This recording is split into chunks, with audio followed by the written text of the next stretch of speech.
درود دوستای همیشگی گرد آتش. امروز هم با کیهان در خدمتتون هستیم. میخوایم در مورد وب آف تراست صحبت بکنیم. اینکه چجوری میشه فهمید که کی کیه و آیا یه نفر واقعا همونه یا نه. حالا چه این یه نفر اسم مستعار داشته باشه چه اسم حقیقی داشته باشه. کیهان خوش اومدی.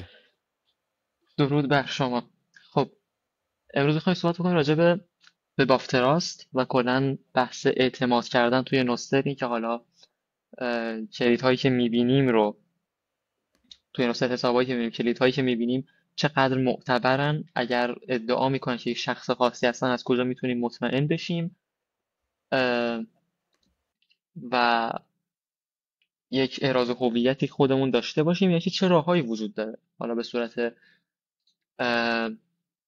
الگوریتمی یا حالا بر اساس تجربه‌ای که دوستان داشتن، چه کارهایی میشه کرد، چه راه حلایی تا الان وجود داره. اگر که پرزنتیشن رو داشته باشیم میتونیم بریم یک نگاهی داشته باشیم بهش. خب اولین راهی که ما برای چک کردن داریم که چک کردن چشمیه، که خودمون بر اساس دیتاهای پابلیکی که وجود داره روی سطح نوستر بتونیم چک کنیم که این حسابی که داریم میبینیم واقعی یا نه. اولین مسئله که میتونه پیش بیاد که یه نفر فکر کنه اینه که چه تفاوتی داره نوستر با بقیه پلتفرم‌ها. یا اگر یه نفر شروع کنه به جعل هویت یا اسکم کردن یا حساب اسپمی باشه و هرزامه باشه به اصطلاحی و چرت و پرت پابلیش کنه، آیا کسی هست که بیاد این رو به ما اعلام کنه، بگه که این نه، این صرفاً یه حساب نامعتبره یا داره جعل هویت میکنه، حساب رو ببنده و اینجور چیزها.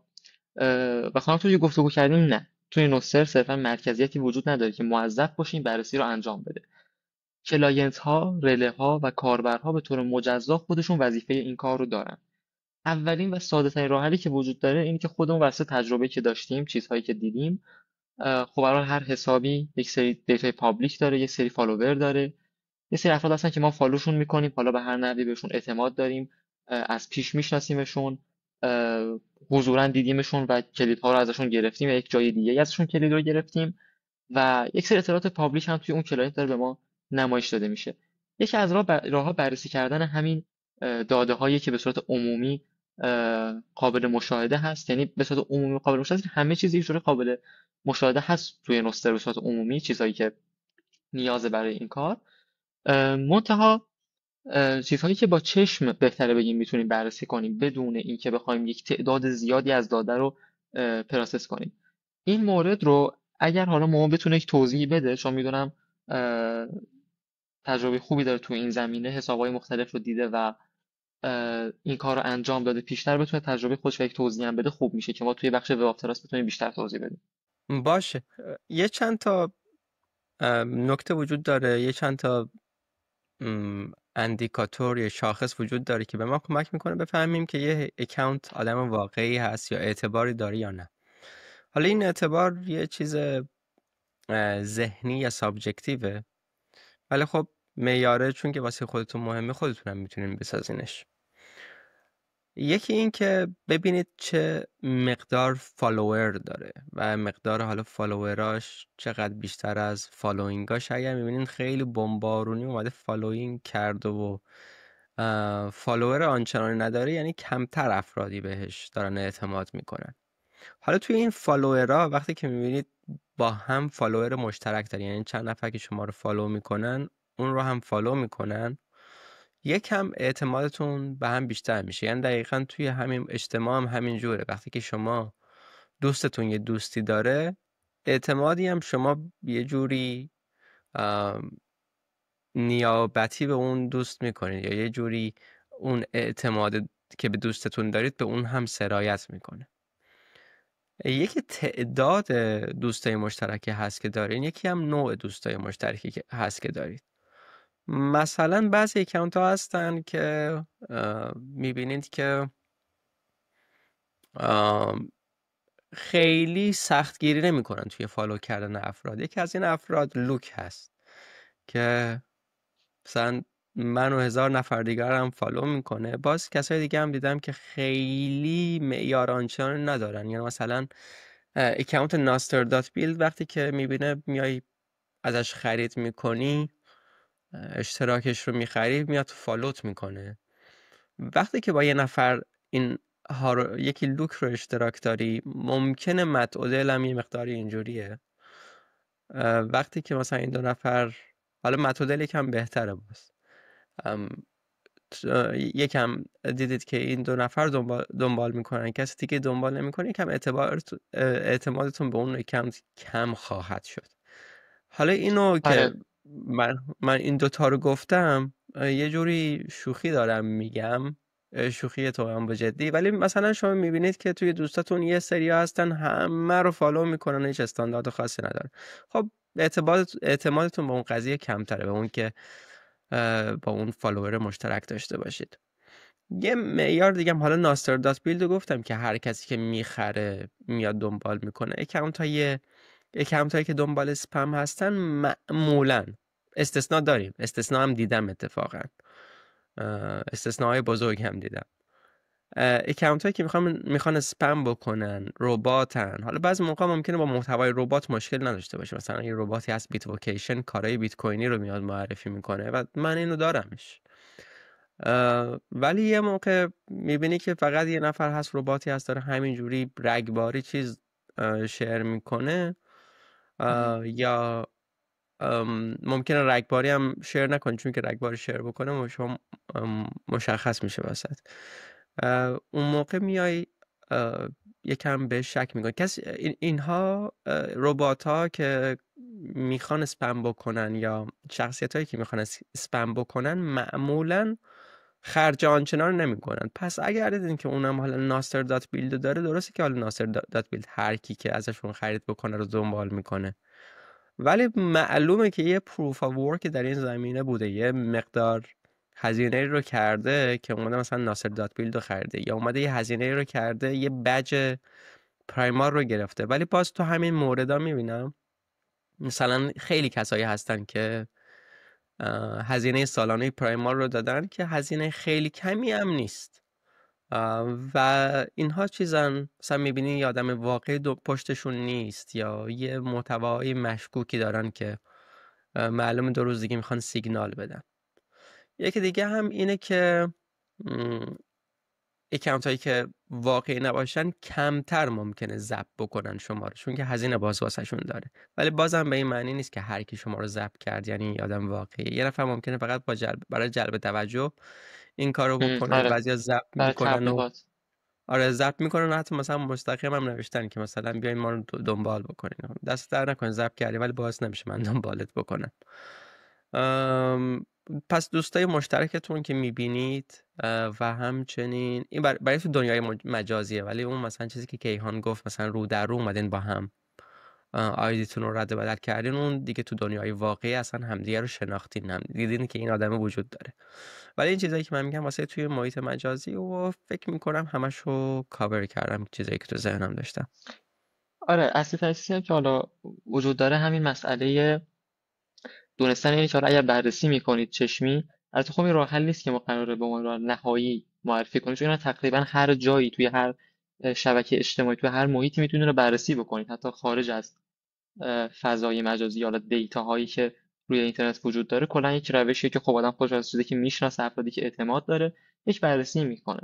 ولی در نهایت اگر چشمی بخواید چیزی رو بررسی کنید، مهمترین نکته که وجود داره سابقه که خود اون کلید داره در کل حالا اون نوستر، و افرادی که دنبالش میکنن بسته به اینکه خود اون افرادی که دنبالش میکنن معیارشون چیه.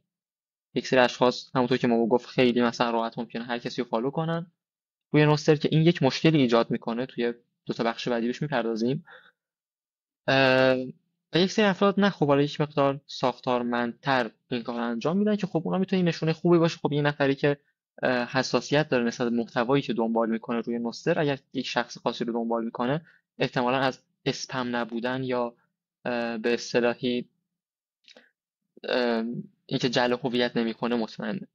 مورد بعدی رو تو اسلاید بعد داریم، NIP 5.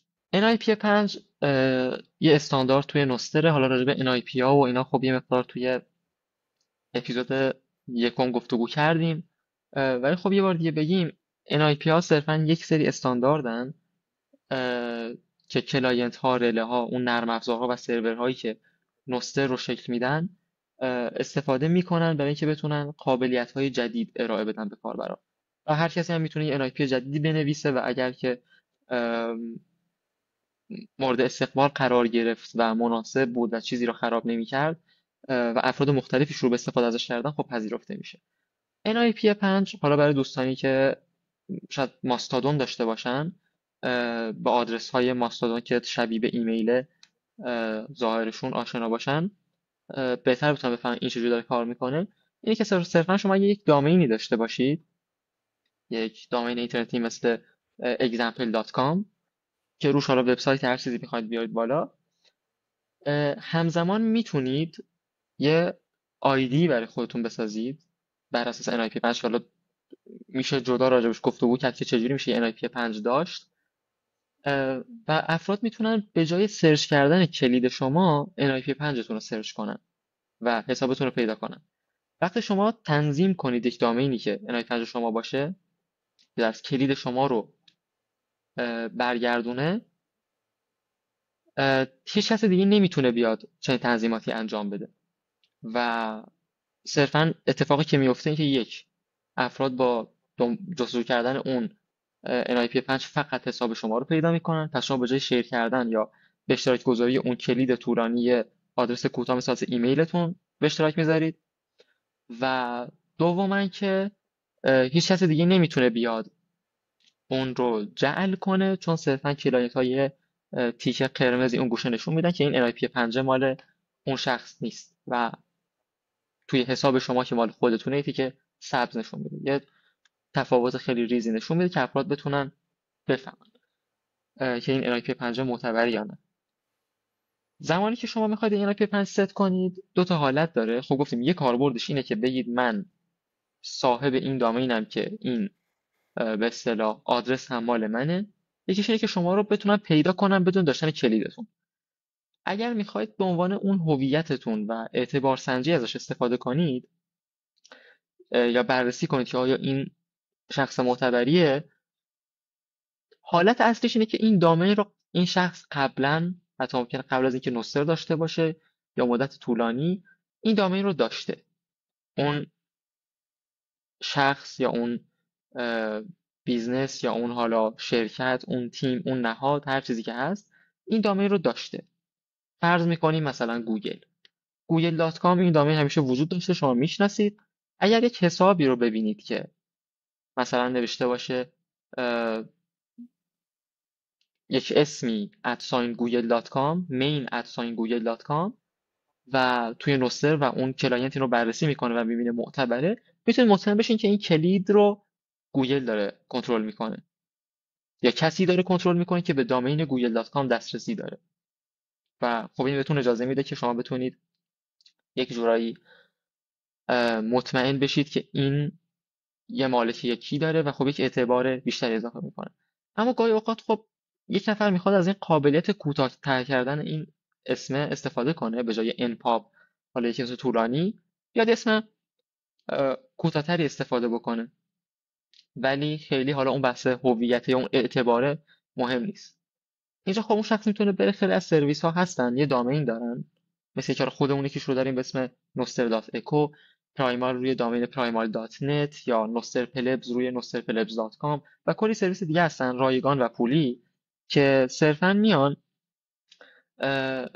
برای شما یک اسمی ثبت میکنن. مثلا تو این نمونه که ما داریم کهی و اون دامین noster.eco، من کهی@noster.eco رو که میگیرم، دیگه هر کسی بخواد من رو پیدا کنه، من نیاز نیست اون انپاب رو باش شیر کنم، اون کلیدم رو براش بفرستم و صرفا کافیه که بگم کهی@noster.eco و اونا میتونن منو پیدا کنن.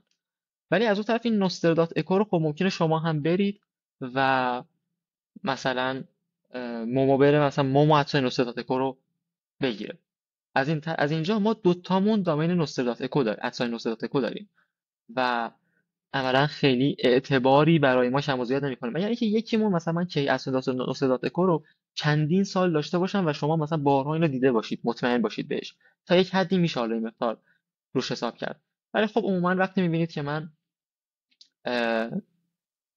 دارم از یک دامین عمومی استفاده میکنم، بیشتر هدف اون اشتراک گذاری راحت تره احتمالاً، یا اینکه اگر کلیدم عوض شد شما من صرفا برم کلیدم رو روی اون پنلم عوض کنم و صرفا دیگه شما کلید جدید رو بتونید پیدا کنید. ولی از اون طرف اگر میبینید نه، مثلا یه NIP5 دیگه من دارم که خط تیره ادساین کهی دات نته. خب کهی دات نت آدرس سایت شخصی منه، خیلیا حالا سایت که نیست، صرفا یه وب پیج ساده است. خیلی اینا میشناسن، دیدن قبلا، ایمیل من روی همینه، آشنان با این. وقتی میبینن NIP5 من اینه، خب تو مطمئنشن که این منم، من دسترسی داشتم به این دامین که برم پشتش کلید خودم رو بذارم و صرفا شما بتونید از طریقش رو پیدا کنید. پس اون داستان اینکه این خود اون شخص هست رو هم اضافه میکنه. این راجع به NIP5، حالا خود NIP5 میتونه بیشتر هم راجبش گفتگو بشه، یا اینکه حالا یک آموزش کوتاهی داشته باشیم که ببینیم چطوری میتونیم این کار رو انجام بدیم.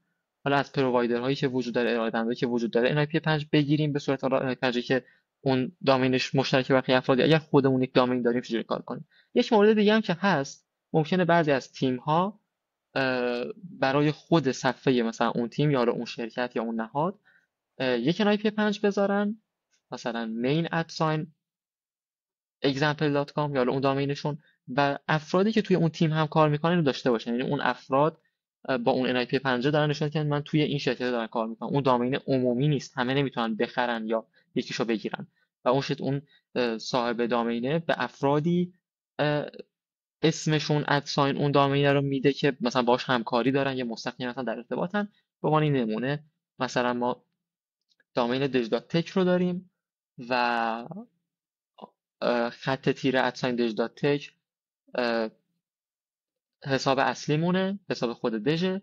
ولی اگر شما زیگ ادساین دژ.تک یا کی ادساین دژ.تک اینا رو برید چک کنید، میبینید که صرفا حسابهای شخصی خودمونه که توی اون تیم داریم کار میکنیم. و این هم دوباره یک مدل خاصیه که عمومی نیست، ولی خب با اعتبار اون دامین اصلی داره کار میکنه. این هم یک روشیه که پس شما اگر دیدید یه نفر NIP5 ست کرده و چنین چیزی داره، بسته به اینکه حالا یک چیز عمومیه یا شخصا مال خودشه، میتونید یک پله اعتباری بتونید براش در نظر بگیرید. اما هر دوی این روش ها، چه NIP5 چه پابلیک دیتا و بررسی کردن چشمی، یه مشکلاتی داره. اینکه خب ما نمیتونیم مطمئن باشیم، همه رو نمیتونیم دائما این شکلی بررسی کنیم و اینجور داستان ها. یک راه حلی وجود داره به اسم وب آف تراست که توی اسلاید بعدی حالا دو تا عکس داریم. عکس بزرگی رو خود وب آف تراست، عکس کوچیکه یه نمونه دیگر رو هم میاد مقایسه میکنه که اصلا توضیح وب آف تراست از کجا میاد و چطوری وارد نوستر میشه. توی اینترنت پیشتر زمانی که ما سری کلید داشتیم، روی اینترنت من یک کلید از شما میبینم، میخوام با اون کلید یک چیزی رو رمزنگاری کنم برای شما بفرستم. ولی خب میخوام مطمئن بشم که این کلید مثلا خود شمایی یا یک جوری اعتبار سنجیش کنم که این کلیدی که کلید عمومی شماست آیا معتبره یا نه، واقعا کلید خصوصیش دست شماست یا نه. اینو من نمیتونم مطمئن شم و خب اینجا همه چیز گیر میکنه دیگه. ممکنه این کلیدی که من دارم میبینم دستکاری شده باشه، مال یکی دیگه باشه، معتبر نباشه، و بیام اون داده رو رمزنگاری کنم باهاش، بفرستم برای شما، و از اون طرف کلید در دست شما نباشه، یه نفر دیگه بتونه دیتا رو ببینه. و خب این خیلی مطلوب نیست. از اون طرف اومدن چیکار کردن؟ یک چیزی اسم PKI به وجود اومد، Public Key Infrastructure، زیر ساخت کلید عمومی. حالا برگردانش به پارسی خیلی شاید منظور رو نرسونه. بخوایم یک توضیح بدیم، اینه که یک نهاد مرکزی شناخته شده ای می اومد، میگفت که این کلید منه، یعنی یک جایی ثبت میشد، همه میدونستن این کلید اون نهاد مرکزی است که شناخته شده است و یک اعتباری هم داشت، حالا بر اساس حالا پارامترهای مختلف.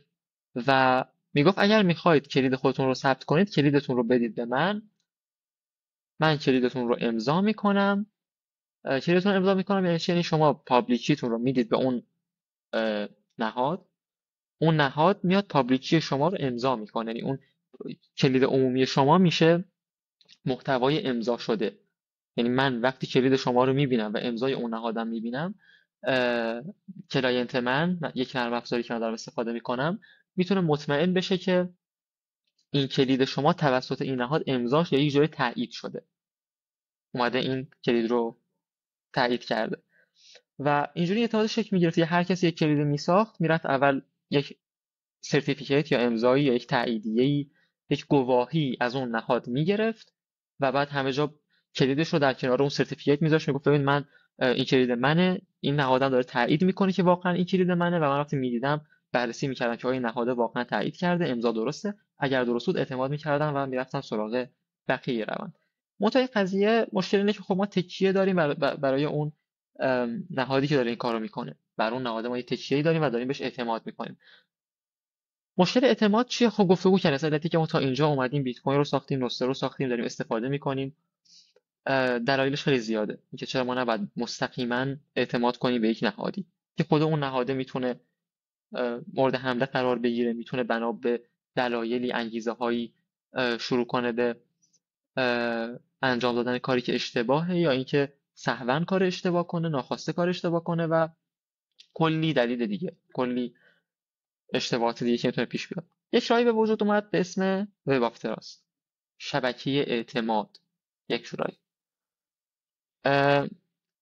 وب آف تراست چجوری کار میکنه؟ میگه ما زمانی که شروع میکنیم توی یک شبکه‌ای، توی یک فضایی، یک سری افراد که همدیگر رو میشناسن کلیدهای همدیگر رو دارن و یک عده به طور مستقیم، مثلا همونطور مثالی که زدیم، حضورا همدیگر رو دیدن یک تایمی و کلیدهاشون رو با هم دیگه به اشتراک گذاشتن یا خیلی وقته که این کلیدها رو به اشتراک گذاشتن مطمئنن که درسته، حالا به هر نحوی به همدیگه اعتماد دارن، همدیگه رو میشناسن. و یه عده هم نه، به طور مستقیم تا حالا ارتباطی نداشتن، کلیدی جابجا نکردن، پیامی نفرستادن و هیچ. اینجا میایم میگیم شما دو نفر رو مثلا میشناسید و کلیدشون رو دارید و براتون آدمای معتبری ان. یا کلیدهای اون دو نفر رو خود شمایی که شاید حالا نهاد ثبت شده مثلا معتبری هم نیستید، یک شخصی که یه عده شما رو میشناسن، شما یه عده رو میشناسید، ممکنه بین افرادی هم طور مشترک شناخته شده باشن. یا کلید اون دو نفری که میشناسید و اعتماد دارید رو امضا میکنید و توی شبکه منتشر میکنید. میگید که من به این دو نفر اعتماد دارم، باشون در ارتباط دارم، کلیدها معتبرن و واقعا مال اون افرادی که دارن ادعا میکنن و منتشر میکنید توی شبکه. از اون طرف مثلا من هم شما رو میشناسم، شما رو هم تایید کردم. حالا مثال خیلی دقیق‌تر بزنیم، فرض کنید مومو آقای ایکس و وای رو میشناسه، کلیدهاشون رو امضا کرده، من مومو رو میشناسم، کلیدش رو امضا کردم، مومو من رو هم میشناسه، کلید من رو هم امضا کرده. یعنی من و مومو به صورت دو طرفه تایید میکنیم همدیگه رو که این کلید معتبره، مثلا ما حضورا همدیگه رو یک جای دیدیم، کلیدها رو به اشتراک گذاشتیم یا سال‌هاست که داریم از دو تا کلید استفاده میکنیم. این مثلا من میخوام یک پیامی بدم به آقای ایکس یا وای. تا اینجا من و مومو اعتماد مستقیم داشتیم. از اون طرف من آقای ایکس رو میبینم، میگم خب من نمیدونم این کلید درسته نیست، خودشه، اون اسمیه که میگه، چجوری اوضاع، اعتماد ندارم. نگاه میکنم به توی شبکه اعتمادی که خودم دارم، مومو رو میبینم مومو اون یارو رو داره دنبال میکنه، یا حالا بهتره توی فضای نوستر با دنبال کردن اینو تشخیص میدیم. ولی خب توی مثالمون اینجوری خب داره کلیدش رو امضا میکنه. پس این مومو داره کلید آقای ایکس رو امضا میکنه، بهش اعتماد داره و من به مومو اعتماد دارم. اصلا یک اعتماد میشه گفت یک پله‌ای یا دو پله‌ای غیر مستقیم به آقای ایکس دارم از یک طرف. حالا ممکنه من با سه چهار نفر دیگه هم دوباره اعتماد مستقیم دارم که یک جوری ارتباط پیدا میکنه به آقای ایکس. بر اساس این گراف و این شبکه‌ای که تونستم ترسیم کنم، تونستم بکشم، یک محاسباتی انجام میدم و به یک عددی میرسم و بر اساس اون عدده یک استانداردی، یک متراژی، یک متریکی، یک خط استانداردی برای خودم میذارم، یک عدد استانداردی میذارم نسبت به نزدیک بودن یا دور بودن عدد به دست اومده از اون عدد مورد عدد توقع شده. تصمیم میگیرم که این آقا چقدر پیش من اعتبار داره و که حالا اگر خواستم اعتماد کنم یا اعتماد نکنم. و خب این انجام دادن این پروسه یه مقدار طبیعتاً پیچیده است و قرار نیست ما دستی این کار رو بکنیم. سرویس های مختلفی، حالا یا کلاینت ها یا رله ها یا سرویس هایی که مثلا به طور ویژه کارشون اینه، به وجود میان که کل دیتا های توی نسته رو دائما دارن میخونن لحظه ای. اگر آپدیتی بشه، کسی رو فالو کنه آنفالو کنه، اونا کاملا آپدیتن و بر اساس اون دارن دائم یک گراف خیلی بزرگی رو محاسبه میکنن، یک شبکه خیلی بزرگی رو محاسبه میکنن که کی به کی اعتماد داره با چند تا پله و یک شبکه خیلی پیچیده‌ای دارن. و توی حالا این وب آف که مثال زدیم، توی تصویر داریم توی که فقط افراد به هم اعتماد دارن یا ندارن، مستقیم یا غیر مستقیم. ولی توی نوستر ما مثلا میوت کردن داریم، بلاک کردن داریم، ریپورت کردن داریم. پس اگر من ببینم من به مصطفی اعتماد دارم، به مومو عذر میخوام، و مومو صرفا یک نفری رو میوت کرده، من اگر به طور پیشفرض براش وب آف تراست 1 رو در نظر گرفتم، عددش رو مثلا گذاشتم 1، میام اینو میکنم مثلا 9 دهم، کاهشش میدم. اگر ولی از اون طرف 3 نفر که بهشون اعتماد دارم فالوش کردن، یا مثلا میذارم 1.2 مثلا، یا حالا نمونه خیلی پایه نگاه کنیم. و اینجا من خودم رو مرکز شبکه وافتراست میبینم، این که من به کی اعتماد دارم، کی به من اعتماد داره و این شکلی. در الگوریتم های کلی تر ما کل شبکه رو نگاه میکنیم و به هر کسی یک وزن دهی میکنیم. و خب سرویس های مختلفی حالا اینکه چجوری اینو حساب بکنیم، مثلا اینکه یک میوت رو چقدر بد بدونیم، یک فالو رو چقدر خوب بدونیم و چجوری این وزنه رو انجام بدیم، یک ایده بازیه که هر کسی میتونه بستگی به اون بسته به اون فضایی که داره روش کار میکنه اینو تنظیم کنه. مثلا یک کلاینتی مثل کوراکل به صورت لوکال، یعنی خود کلاینت بدون وصل شدن به هیچ سروری، بر اساس کلید شما، اینکه شما کیو فالو دارید و کی شما رو فالو داره و بقیه شبکه، یه عددی بین 1 تا 10 میده به هر یکی از افرادی که شما میبینید، پست هایی که میبینید یک عددی دارن بین 1 تا 10 و یه جوری میتونه بهتون یه دید کلی راجبه اعتبار اون پست بده، کلاینت کوراکل. ولی از اون طرف یک پیپر آکادمیکی وجود داره، تکنیکالی وجود داره به اسم گلوبال پیج رنکس اگر اشتباه نکنم. چند نفر حالا از دانشگاه استنفورد، یه نفر از توییتر اگر اشتباه نکنم این پیپر رو نوشتن. و یک دوستی توی نسخه رو به اسم تحت عنوان vertexlab.io اومده یک سرویسی حالا نوشته، پیاده‌سازی کرده. اینا دقیقاً مثل اون کلاینت و رله ها، هر کسی میتونه چنین چیزی بنویسه، اجرا کنه و خودش شخصا اینو داشته باشه. ولی خب این سرویس در حال حاضر وجود داره و این شکلیه که این دائما داره به صورت زنده کل شبکه رو بررسی میکنه و اینکه وزدهی میکنه به کلیدهای مختلف. این کلید مثلا توسط چند تا آدم معتبر مثلا 10 بار میوت شده، چند نفر فالوش کردن، چند نفر ریپورتش کردن. اطلاعات خوب و بدی که به سمت این کلید اومده رو بررسی میکنه و توی اون گرافی که داره اینا رو وزدهی میکنه. عددی که ورتکس به اصطلاح حساب میکنه عددی بین 0 تا 1، یه عدد بین 0 تا 1 میده به هر کدوم از این به اصطلاحی کلیدها. و خب حالا کلاینت ها، رله ها، افراد به طور شخصی میتونن درخواست بزنن به ورتکس، کوئری بزنن به ورتکس و بپرسن که این کلیده صرفاً چقدر معتبره، اون عدد وب آف تراستش چنده و صرفاً ازش استفاده کنن. ورتکس رو کی میتونه استفاده کنه؟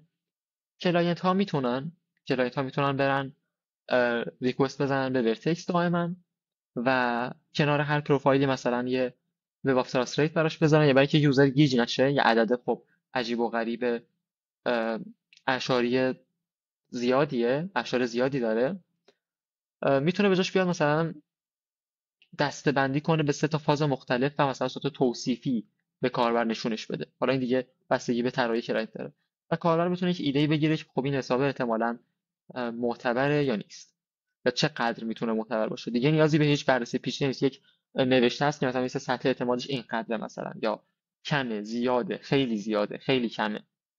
خب درکش خیلی راحته احتمالاً. رله ها از اون طرف میتونن هر پیامی که به سمتشون میاد کلیدش رو چک کنن، کلید عمومیش رو، و از ورتکس بپرسن که این اه، رنگ وب آفتراستش چقدره، اون بازدهیش چقدره، و بسته به شرایط و قوانین خودشون اگر بیشتر یا کمتر از یک عدد خاصی بود به اصطلاح شروع کنن که اون پست رو رد کنن، یا حتی اون شخص رو بلک لیست کنن، یا اینکه نه قبولش کنن، و یا یک جورایی بیان کنن از این عدد استفاده کنن که دسترسی های کمتر یا بیشتری به افراد بدن.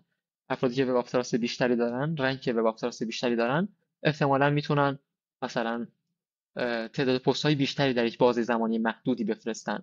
افرادی که کمتر وب آفتراست دارن، خب اعتبارشون کمتره، در نتیجه احتمالی که یه دفعه شروع کنن اسپم کردن ممکنه بیشتر باشه.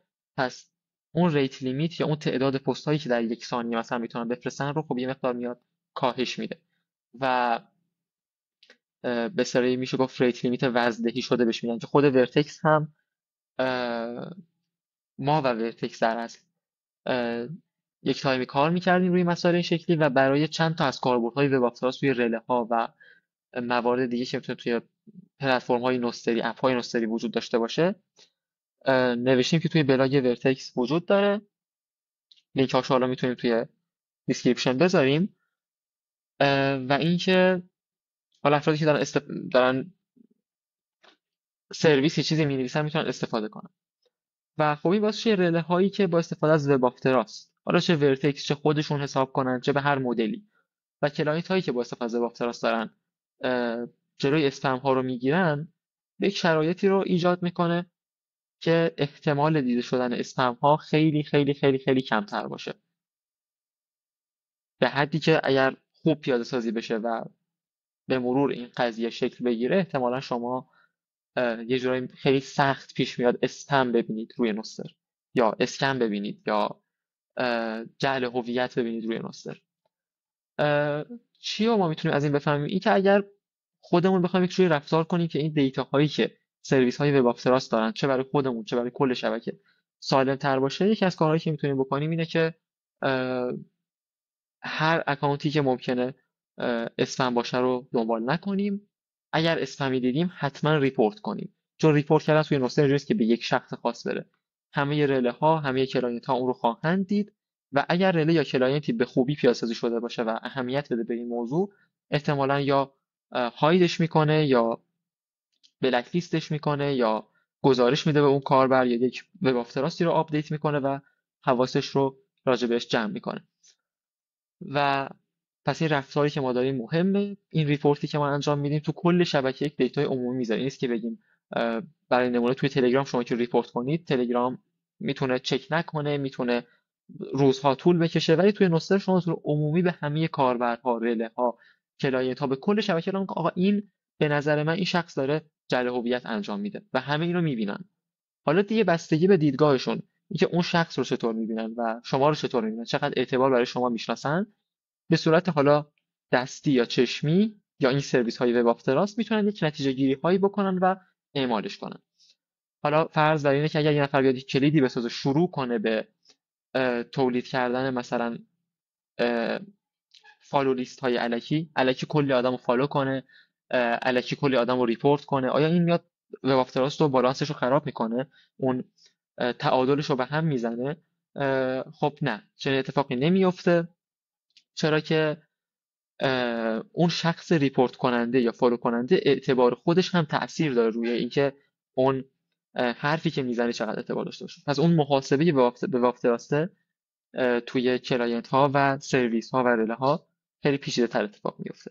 این میشه گفت توضیح خیلی کاملیه که راجع به وب آفتراست ما میتونیم داشته باشیم توی نوستر، ولی خب خارج از نوستر هم این یک الگوریتم یا میشه گفت یک روندیه که میشه استفاده بشه جای مختلف. بسیار عالی. یه چیز جالبم یاد گرفتم، همین کوراکل که گفتی. من توی صفحه باز کردم coracle.social، اینو منظورت بود داره که یه دایره ای هم داره و آره یه آره امتیازی داده. امتیاز خود من بد دقیقاً. نبود، یعنی بعضی وقتا میبینی که آدمای خیلی آره معروف هستن، خب نزدیک پر هست این دایره. حالا من آره نصف بود که این نصف از خیلی ها بیشتره. خب آره خوبه. آره خیلی بیشتر. ولی خب کوراکل یه مقدار دست پایین حساب میکنه، یعنی راحت است که مثلا افرادی هستن که 10 از 10 هم به وقت راستشون. و ولی خب در کل چیز خوبیه، خیلی کمک میکنه و پیچیده هم نیست که عدد به هر حال خب شما میتونید یک درکی پیدا کنید. ولی خب به نظر من اگر توصیفی بشه این باز میتونه راحت تر باشه برای عموم مردم. ولی خب ورتکس خیلی دقیق تره. لینکش رو هم حالا میذاریم یا دوستانی که شاید بخوان چیزی توسعه بدن استفاده کنن، vertexlab.io. و اونم به نظرم اون مثلا یه مقدار حساس حساب کتاب میکنه، عددا دقیق ترن، فاصله ها چیزن. ولی خب آره کوراکل کلایت باحالیه، اینو نشون میده. آقا دمت گرم. من کلا نمیدونستم که وب تراست حالت محاسبه ای هم داره و اینجوری هم هست. خب این یه جنبه جدیدی آره بود که ازش یاد گرفتم. دقیقا محاسبه فکر میکنن میکنم اینو. فکر میکنم همه مباحث رو پوشش دادیم، درسته؟ آره این کل حالا. بابت پرزنتیشن هم خیلی ممنون، مخصوصا آخری. خب چون سه تا تصویر داشت خیلی راحت تر تونستیم دنبال بکنیم. دوستان گرامی، آره اگر به مدد این ویدیوها به ناستر پیوستید حتما پابلیکیتون رو با ما در میون بگذارید یا نیپ 5 NIP5 رو بله. با ما در میون بگذارید که ما هم اینجا معرفیتون بکنیم. پیروز و کامیاب باشید.